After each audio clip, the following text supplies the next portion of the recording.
Okay, so pakinggan po natin ang Hindi eto. kailanman naging maganda or naging progressive yung content na pagiging bakla-baklaan. Okay, so yan po yung konteksto ng ating pag-uusapan for today. May post din kasi si Gabe, sabi niya dito, nakakatawa si Malupiton is hindi centered sa pagbakla-baklaan yung content niya. Naturally funny siya. Hindi kagaya ng iba dyan na kailangan pang magbakla-baklaan para maging nakakatawa.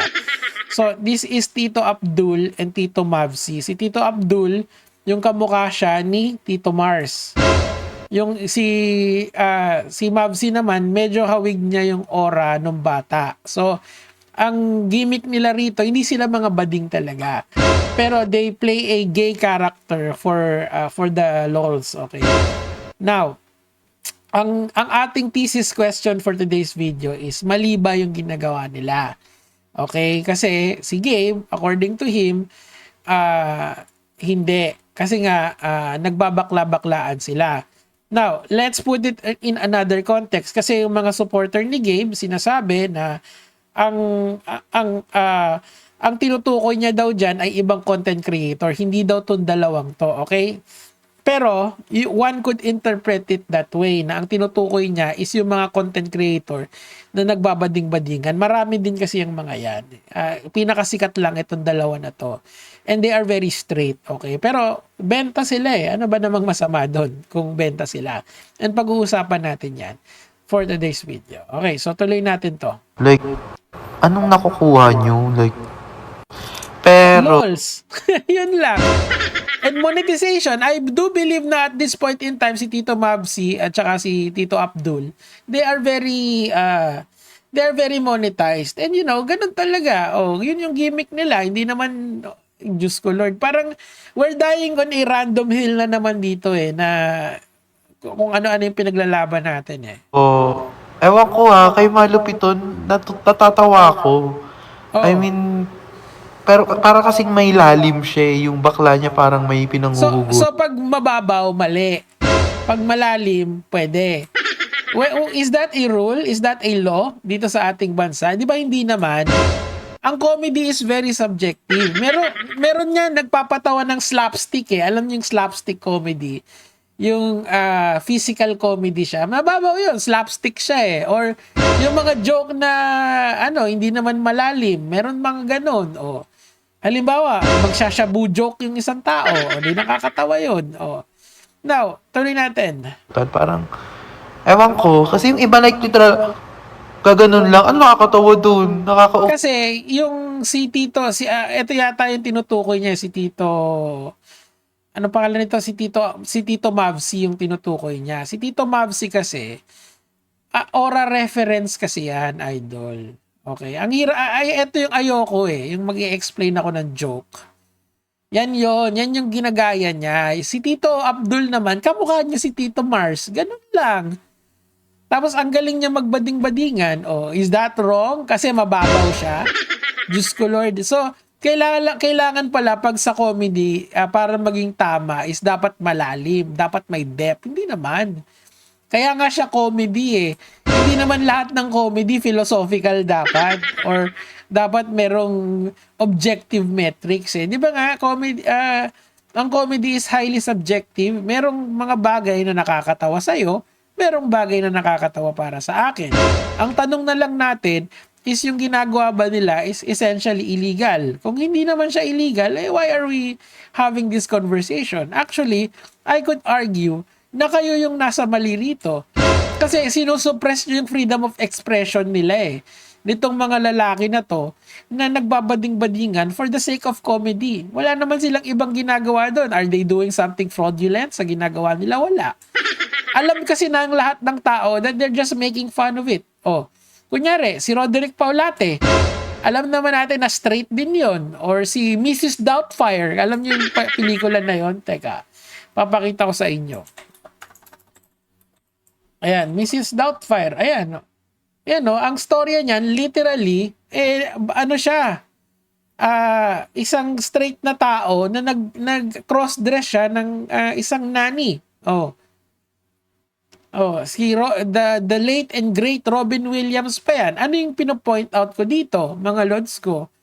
you have to temper your kung ano yung pwede at hindi pwede sa social media. Kung hindi naman sila gumagawa ng illegal, edi ikaw yung nasa mali kasi sobrang nagbibigay ka ng random standards for comedy dito sa social media. Diyos ko Lord. Friend lang, parang, ewan ko, walang kalalim-lalim, walang kalatoy-latoy, hindi nakakatawa. Or ako lang yun. Ikaw lang talaga yon. Anyway, meron pa yan. Actually, meron pa ito. This is my impression of straight guys na nagkukunwaring bading for content.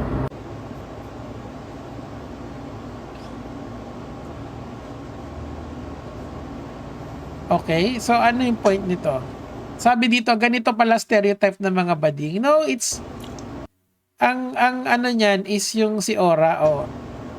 Talaga naman, 'di ba, pag ang gay individual naman, pag nagtatalik sila, is alam niyo na 'yon, 'di ba? May ginagawa silang hindi kaaya-aya doon sa ari ng isang lalaki din, 'di ba? Of course, kung straight ka, hindi mo gagawin yon kahit na barilin ka. Pero sila, willingly nila ginagawa yan. So, what's wrong with that? Oh. Okay. Okay, so ayun na nga, nagalit siya. So, ngayon, pumunta naman tayo dun sa post ni Gabe. Kasi ako, I totally disagree dito sa mga ganyan. Kasi it's such a random hill to die on eh. Ayan oh. Eto, tingnan natin yung mga arguments ni Gabe. Piruin mo, magagalit ka kasi gumagawa ng karakter na bading yung tawag dito, yung isang content creator. Ano ba naman yun? Parang ang babaw naman ng ikakagalit mo, no? It's such a random hill to die on. Kung kailangan mo pa magbakla-baklaan para maging nakakatawa, then nakakatawa ka ba talaga? O eto, nagbabakla-baklaan si Malupiton. Ayan, may picture siya na bading-badingan siya. Ito yung jowa niya kunyari. O, so your argument is already debunked. Ganyan. Literally na double standard ka. Meron ka lang inaalaw ng mga tao na magbading-badingan. Meron din hindi. O eto, yung mamaya na yun. Yun yung last yung last argument ko dito. Di bale sana kung maingay din kayo sa LGBTQ rights. Pride Month at kung ano-ano pa. Wala namang, kailangan ba nila na makisali sa LGBTQ Pride kung magbabading-badingan sila? Ganun ba yun? May rule ba na dapat gawin yun? Diyos ko, parang parang OA na yan kapag kaganyan eh. Like, they are doing it for the sake of content, 'di ba? They recognize that yung LGBTQ is a real thing. Hindi nila dinideny yon. In fact, sineselebrate nila yon through satirical means. So bakit kailangan pa nila na sumama doon kung hindi naman nila gusto? Hindi naman requirement yun eh. Diyos ko Lord, ano ba naman yan? Kung sana kasama kayo sa protesta, kasama kayong nakikibaka, this is such a random hill to die on. Diyos ko Lord. Like, hindi ba okay sa'yo na merong mga lalaki na nire-recognize nila na meron talagang mga taong bading in such a way na ginagaya nila yan through parody na tinatawag. They are not making fun of it. Hindi nila iniinsulto yung pagkabading. No, hindi. Sineselebrate nila yon through their actions. Okay? Ina-acknowledge nila that there are people like si Tito Mars and si Aura na mga bading, and ginagaya nila yon. Yun yung inspiration nila para sa character nila sa social media. Isn't that enough proof na they recognize equality on that level? Mamaya, meron akong parang magra-wrap up nito di ba? Kaso wala, bading lang kayo pag convenient when it gets tough. What the fuck? So dapat, bakit si Malupiton hindi mo sabihin sa kanya yan? Nagbading-badingan naman si Malupiton din eh. So dapat si Malupiton sumama din sa LGBTQ Pride Walk. Tama? Kasi bago ka parang nag-set kayo ng standards na wala naman talaga. It's an imaginary standard na kailangan dapat lagyan. So dapat si Malupiton din sumama sa LGBTQ Pride. Yung mga ano-ano diyan, mga parade-parade, hindi, 'di ba? Pero they recognize that there are some people who are actually gay. Enough na 'yon. Okay na 'yon. Isang example just to close this out evenly. Sino ba gagamitin yung example? Gusto kong gamitin si Patch Note kaso nagdadrama sila nung isa kong paboritong page kaya wag muna sa inyo. Simulan na lang. Sa Disney, 'di ba? Simulan, nagpanggap siyang lalaki. Okay? Para makasali siya doon sa yun yung plot ng story na yun nagpanggap siya ng lalaki para makasali siya doon sa army na yun, 'di ba? Kasi nga so yung ginawa ba ni Mulan in today's time is illegal? 'Di ba hindi? 'Di ba? Required ba na yung mga mag-artist na na kunyari tin-translate yun ngayon tas naging live yung live action film na tinatawag kasi I heard na gagawin din nilang live action yun Required ba si Mulan yung magiging artista na isumama sa mga men's rights movement, 'di ba? Kunyari, okay lang ba sa'yo na si Mulan yung magiging artista doon ay sumama doon sa mga doon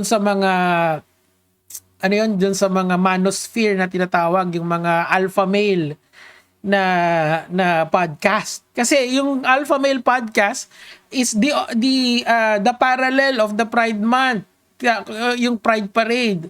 Ang sineselebrate nun ay ang pagkalalaki ng mga lalaki, 'di ba? Yung sa Pride Month kasi yung kabaklaan ng kabaklaan, 'di ba? Yung rights ng LGBT yung sineselebrate doon. So okay lang ba sa'yo, Gabe, na kung may ganyang standard ka, dapat yung mga lalaki din na ipe-play yung pagkalalaki, sumama dun sa ganun. Isa pa, yung last na to, promise. Yung make my way downtown. Alam niyo yun sa White Girls? Dapat bang sumama yung mga dun sa White Girls, yung dalawang artista doon, sumama sila sa LGBTQ man. Kasi the whole plot of White Girls was they pretended to be white girls.